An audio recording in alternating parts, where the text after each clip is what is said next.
My crayon eating cretins. Today is a nice and easy one. Your puny little brains. I'm just going to show you very basic checkmate patterns. Easy as you like. You may well already know them. But let's do them anyway, just to make sure. I am doing two bishops and bishop and knight at the end, though. Been studying them pretty ruthlessly, so hopefully I can try and articulate them. They are pretty interesting. First off, bit of a public service announcement. Whoever whoever disliked my last video, it's currently sitting on 0 likes and 1 dislike. Well,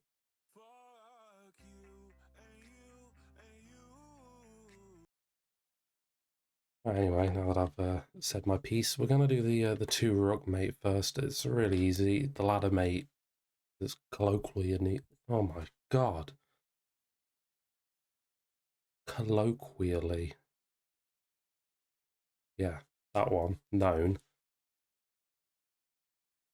It's probably the first one you ever learn, and if you've got loads of pawns at end of the game, you just promote and do it because it's so simple.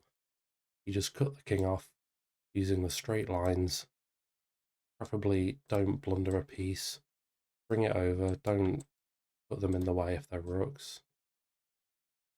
And we're just gonna chop him down. And it really is that easy. Just chop him down. Cut off his files.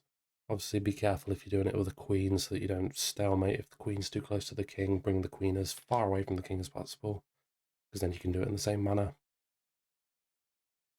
And it really is a breeze. We're not going to spend too long on that. Queen and king versus a king.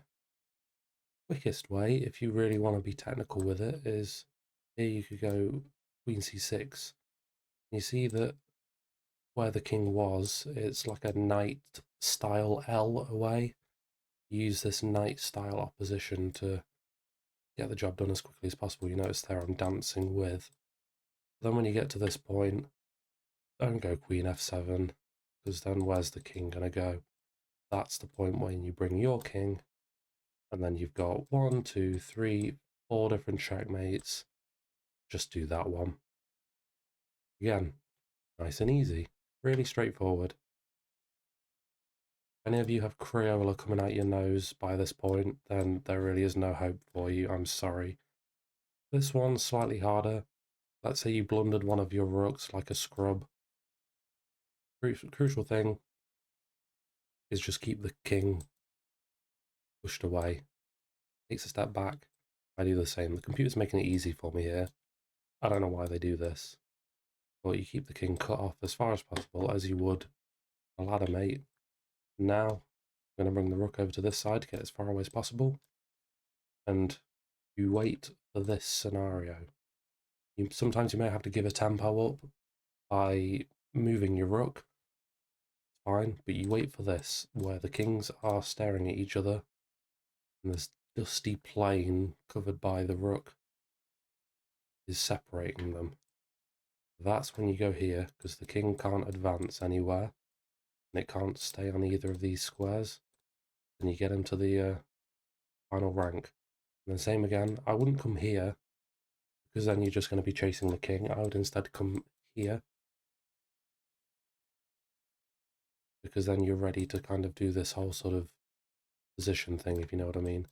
Granted, he's going to hit my rook, so I do need to protect it. I've kind of messed up a little bit there, but here, rather than trying to meet him, you can just burn a tempo. Either he would come here and get mated, or it'll happen in a few moves, hit him down, he has to rebound back because it's the only move.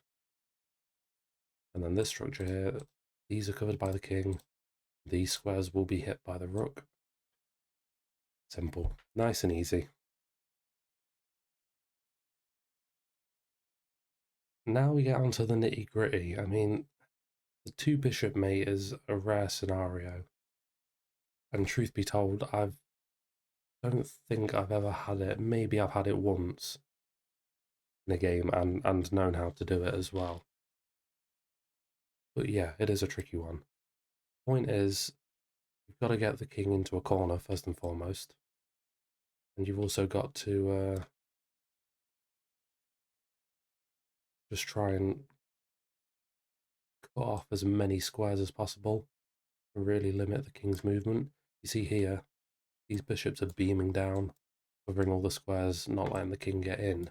This is ideal. This is what you want. Because now I can encroach. Maybe here I go. Again, it's hard to articulate, but maybe here I would go bishop d5, and then bishop e6. And I'm just trying to get that a little bit closer each time. I can't quite articulate just how to do this. The premise of it is just keep moving things around until you get there. Unfortunately, that's basically what I can tell you. Here we'll go bishop c7 because again, just pushes the king where we want it. Here I might play bishop c6. Yeah, and then here's where you run into a bit of trouble, but I'm going to go king d3. Now bishop d6. And here we go. We've got the king on the back rank, look. So I'm going to come to here. And we're starting to push the king into a corner. This is good. This is what we want. So again, here, I will go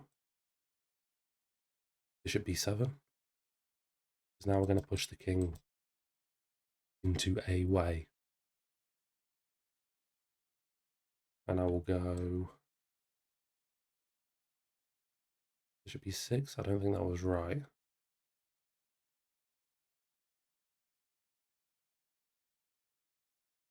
King c3. King is encroaching into the corner. Then we can go, let's see, it would probably be bishop c5. Yep, that's right. And then we can go maybe bishop e3. No, not quite. Again, still mate. You've got 50 moves to do it, so take your time. But hopefully watching me do it, you can either laugh and mock mock me for being awful at it, or you may well learn something, who knows. Then here I will go here.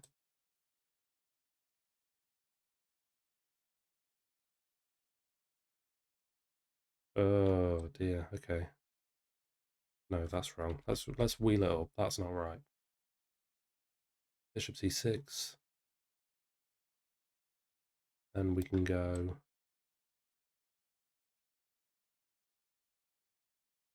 king c2. And this is the right pattern, I believe. And you come here.